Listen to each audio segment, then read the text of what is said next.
Utsman bin Thalhah saat itu seorang kafir yang betul-betul jahat kepada Rasulullah SAW.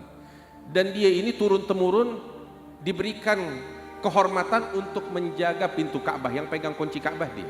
Setiap hari Jum'ah, pintu Ka'bah itu dibuka, dipersilahkan semua orang yang ingin masuk. Satu kali Nabi Muhammad ingin masuk, maka dihadang oleh Utsman bin Thalhah. Ketika dihadang, engkau Muhammad nggak boleh masuk. Kenapa? Aku mau masuk. Utsman bin Thalhah bilang, tidak, kunci di tanganku, milikku, bukan engkau nggak boleh masuk. Yang lain boleh, engkau tidak.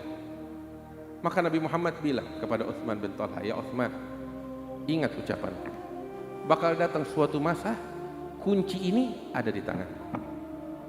Dan aku punya kuasa untuk memberikannya kepada siapapun yang aku kehendaki. Utsman bin Thalhah dengar gitu bilang, kalau memang itu terjadi, maka itu adalah saat kehinaan bagi bangsa Quraisy. Maka Nabi Muhammad bilang, tidak. Bahkan sebaliknya, itu adalah saat kemuliaan bagi bangsa Quraisy. Berlalu tahun demi tahun, hingga Nabi Muhammad hijrah ke kota Madinah. Terjadi apa yang terjadi dari perjuangan beliau, hingga pada saat Fatah Mekah, semua tunduk di hadapan Rasulullah. Nabi katakan kepada sahabatnya, aku ingin masuk ke dalam Ka'bah. Beliau memanggil Ali bin Abi Thalib, ya Ali, pergi ke rumah Utsman bin Thalhah, ambil kunci Ka'bah darinya. Utsman bin Thalhah bersembunyi ketakutan, takut Nabi Muhammad balas dendam kepadanya. Datang Ali bin Abi Thalib, dipanggil, ya Utsman, engkau dipanggil oleh Rasulullah dengan membawa kunci Ka'bah. Datang dengan hina dan rasa malu ke hadapan Rasulullah SAW. Rasul mengatakan, mana kunci itu? Diambil oleh Rasulullah, dibuka.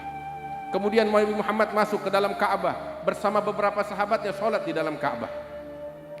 Keluar dari Ka'bah, itu halayak ramai di depan, semuanya menunggu keluarnya Rasulullah dari Ka'bah. Sayyidina Abbas bin Abdul Muttalib, paman Rasulullah, berdiri di depan pintu Ka'bah. Rasul memegang itu kunci dan beliau memandangnya dan memanggil Utsman, ya Utsman, kemari.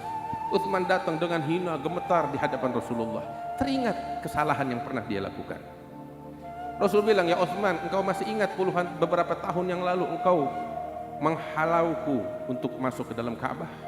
Utsman dengan menunduk mengatakan, iya ya Muhammad. Dan ingat apa yang pernah aku ucapkan, bahwasanya akan datang masa kunci ini di tanganku, aku yang berkuasa dan aku akan memberikan kepada siapapun yang aku kehendaki. Engkau ingat itu? Utsman dengan rasa malu dan gemetarnya, beliau katakan, iya aku ingat ya Muhammad. Sayyidina Abbas dengar begitu, bilang, ya Rasulullah, ini saat kemuliaan bagi kami Bani Hashim. Kami telah dimuliakan dengan mengurus Zamzam, Sigayah dan lain sebagainya. Muliakan kami dengan memegang kunci Ka'bah ini.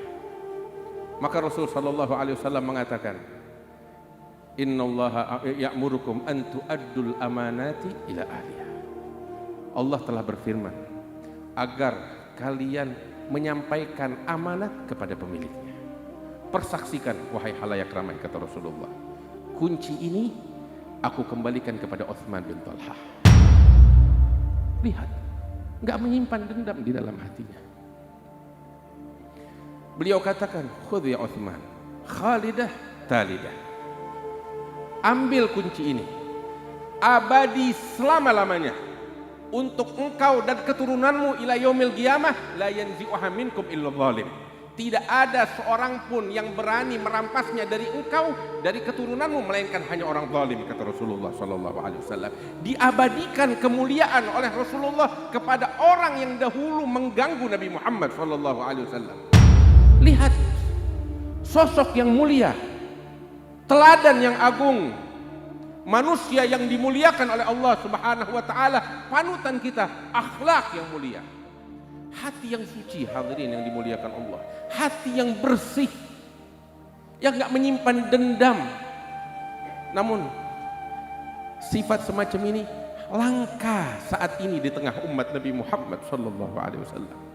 Kalau bukan kita, umat Nabi Muhammad, yang menghidupkan sifat semacam ini, siapa?